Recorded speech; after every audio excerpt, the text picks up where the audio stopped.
Globo News em Pauta está de volta. O tema da descriminalização da maconha volta à pauta nacional a partir do próximo fim de semana. Estão organizadas várias marchas em cidades como Rio de Janeiro, São Paulo e Belo Horizonte. No ano passado, o Supremo Tribunal Federal liberou a realização das manifestações. Para falar sobre esse assunto, a gente conversa agora aqui no estúdio com Ilona de Carvalho, que é integrante do secretariado da Comissão Global de Políticas sobre Drogas. Ilona, boa noite. Obrigado pela sua presença aqui no Em Pauta.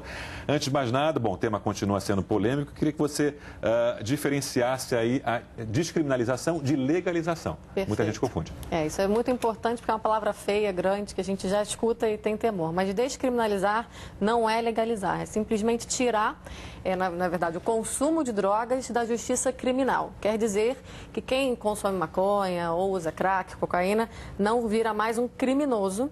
E aí, obviamente, se abre um caminho para o sistema de saúde pública tratar essa pessoa, tá? A legalização, quer dizer, a droga vira legal, né? E também a gente acha que tem que parar com essa dicotomia, porque no mundo real, a legalização de libera geral não existe. Seria uma regulação, como a gente tem com tabaco e álcool. Isso se fala muito no caso da maconha também. A gente vai, ao longo da entrevista, explicar o porquê. Agora, a corrente contra diz que a descriminalização vai aumentar o consumo, vai sobrecarregar o sistema de saúde com o tratamento desses dependentes. Bom, a gente tem aí exemplos, né, de países da Europa, onde a descriminalização de todas as drogas, não só da maconha, aconteceu. E aí uma pergunta que eu faço, bom, se amanhã a cocaína for descriminalizada, ela continua sendo ilegal. Você que nunca usou cocaína vai usar cocaína? Bom, eu pelo menos não vou. Então, assim, tem muito de mito nessa história, tem muito de medo. O que a gente acha com a descriminalização, por que eu acho que é muito importante, aí não só da maconha, né?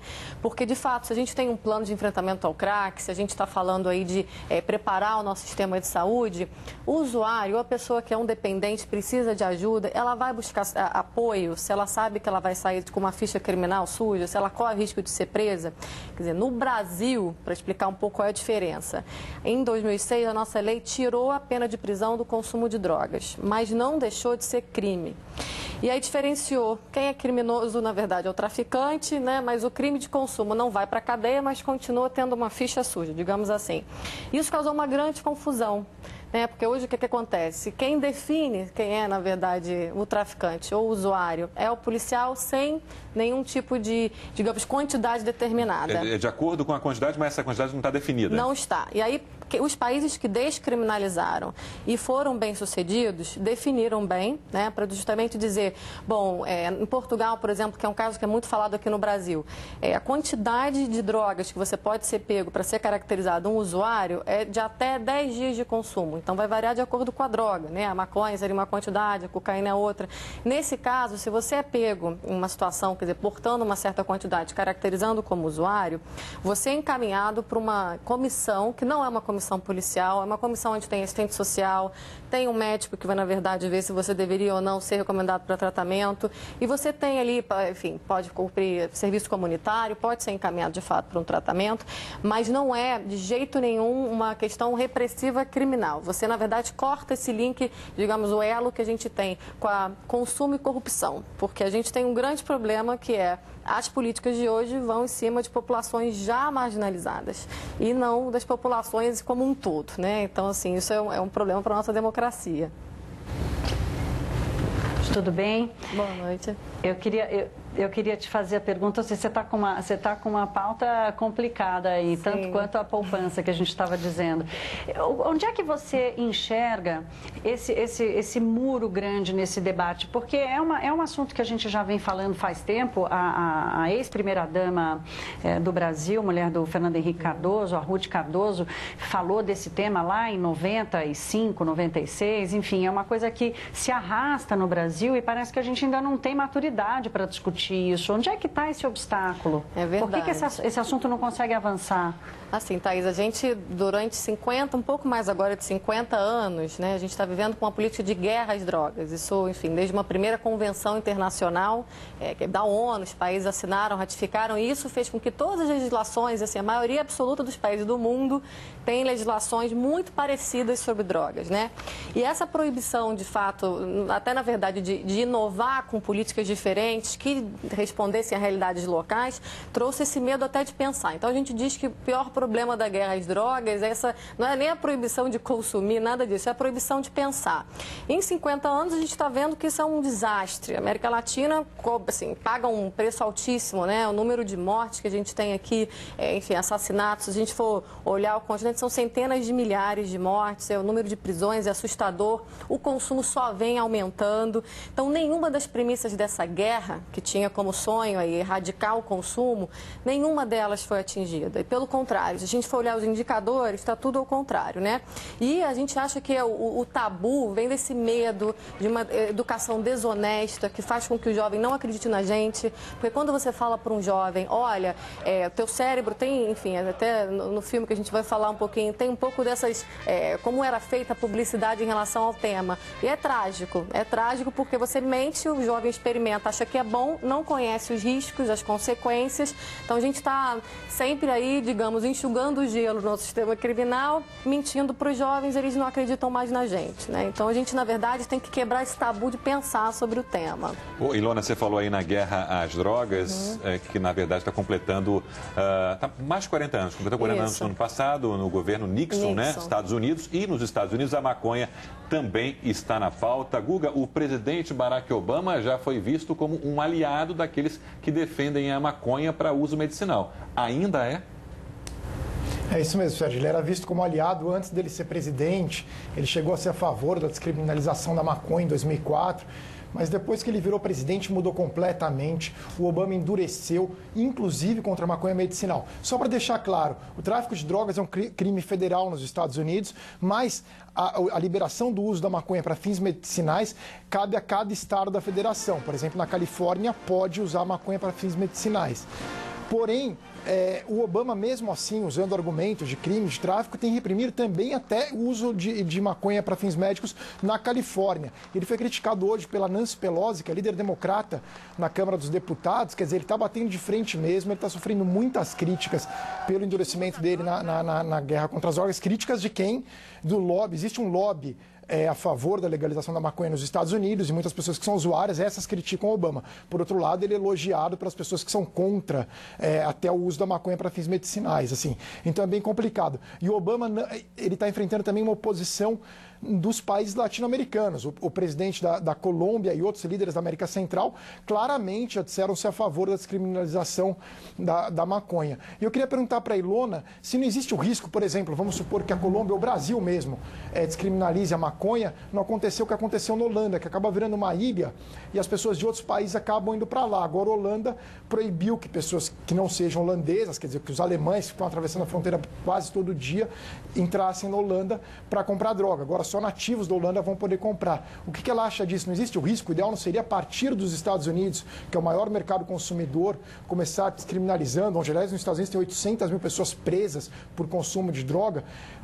Não seria melhor começar por lá ou daria para o Brasil, sozinho, junto com a Colômbia e outros países da América Latina, liderar isso, como que é o Fernando Henrique Cardoso, inclusive? Perfeito, Guga. Assim, só para voltar, descriminalizar de jeito nenhum é legalizar. Então, assim, mesmo não viraria ilha, porque aqui não estaria legal esse consumo. Então, na verdade, o que a gente estava fazendo é não levar o nosso usuário de drogas para a cadeia, né? Então, quando os Estados Unidos fala na maconha medicinal, justamente também para tentar separar um pouco as pessoas que precisam dessa maconha para tratar câncer, etc., que elas possam acessar sem também ter que passar pelo sistema criminal dele. Portugal, por exemplo, né? Eu volto a Portugal, a Suíça, vários países, na verdade, partes da Austrália, alguns estados norte-americanos, a droga já é descriminalizada.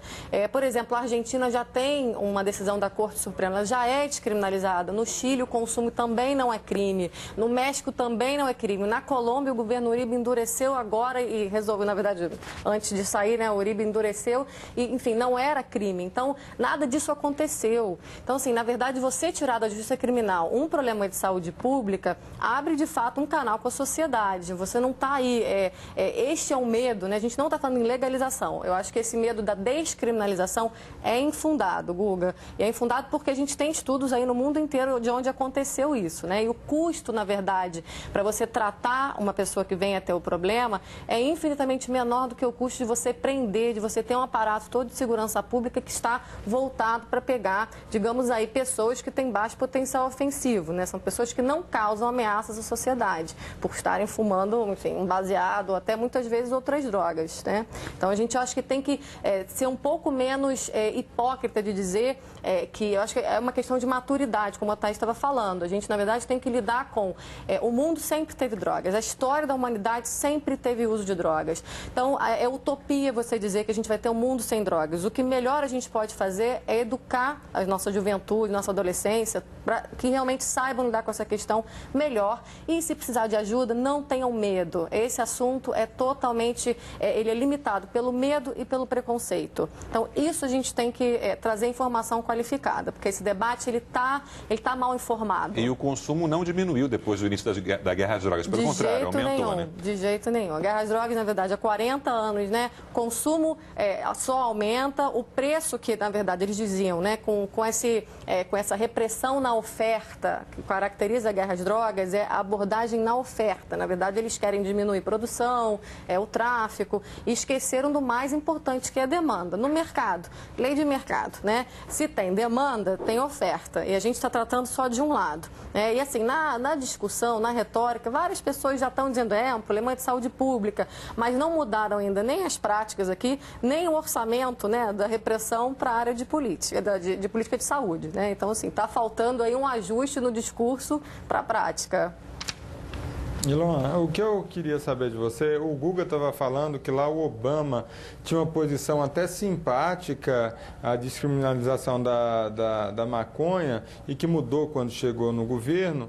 Aqui a gente viu o contrário. O ex-presidente Fernando Henrique não se pronunciou quando estava no governo.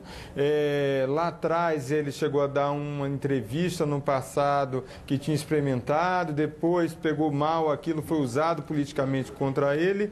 E agora ele defende a descriminalização da maconha. O que você vê? Quando um político está no governo, ele tem mais resistência a enfrentar esse tema? E como é que poderia ser colocado de forma clara num debate mais político em relação a isso aqui em Brasília? Antes da Ilona responder, Camarote, a gente está com a imagem do documentário Quebrando o Tabu, que tem a participação do ex-presidente Fernando Henrique Cardoso e do qual a Ilona é co-roteirista. Mais ainda a sociedade e acabando ok. Camarote, a questão toda o Obama, por exemplo, em 2004, ele era a favor até da legalização da maconha, tá? Então, não era além da descriminalização.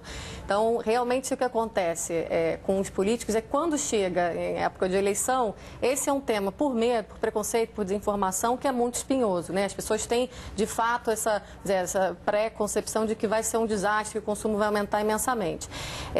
Aqui, eu acho que fazendo jus à causa, né? Digo, assistam o Quebrando o Tabu, tem a meia-culpa do presidente Fernando Henrique. E ele dizia mesmo, na época, principalmente que ele estava na presidência, esse assunto não era debatido, não havia informação, ele não sabia. Quem tratava daquilo ali era a secretaria, na verdade, ele lançou lá, criou a Senad lá atrás, mas era assunto de polícia, de militar, né? Enfim, começou já, a Senad já tinha um foco em prevenção, mas não era um assunto da agenda, né? O governo Dilma fala pouco do assunto também. Fala bem pouco. Na verdade, a abordagem da Dilma em relação ao crack, né, que diz ser uma abordagem de saúde pública, quer dizer, a gente ainda não tem um aparato de fato na saúde pública que é capaz de absorver com, digamos aí, dignidade e com tratamentos baseados em boas práticas internacionais. A gente não tem isso hoje ainda. E também, enfim, é muito focada no crack, que quando a gente vai olhar os estudos, não é o nosso maior problema, né? Então, assim, continua estando baseado no aparato policial e não na saúde pública. E eu acho que também no sistema internacional a gente não tem participado desse debate. O debate está muito mais forte fora do que dentro. Rapidamente, Ilona, esse assunto pode ser discutido no Supremo Tribunal Federal ainda esse ano? Sim, o STF vai estar julgando, na verdade, a constitucionalidade da criminalização do porte da maconha, né, das drogas, né? Que, na verdade, a gente está apoiando esse debate muito forte para que a gente consiga tirar o consumo de drogas do âmbito da justiça criminal. Não é dizer que ele está despenalizado, que ele está legalizado, não é nada disso. É dizer, olha, tem que ter uma outra esfera da justiça comum que lide com quem usa droga. A gente não acredita que cadeia é remédio para quem usa droga. Certo. Ilona, muito obrigado pela sua participação conosco. Tem uma polêmica que vai seguir ainda com esse tabu, pelo menos até uma decisão mais concreta do Supremo Tribunal Federal. Obrigado mais uma vez pela entrevista. Obrigada, boa noite.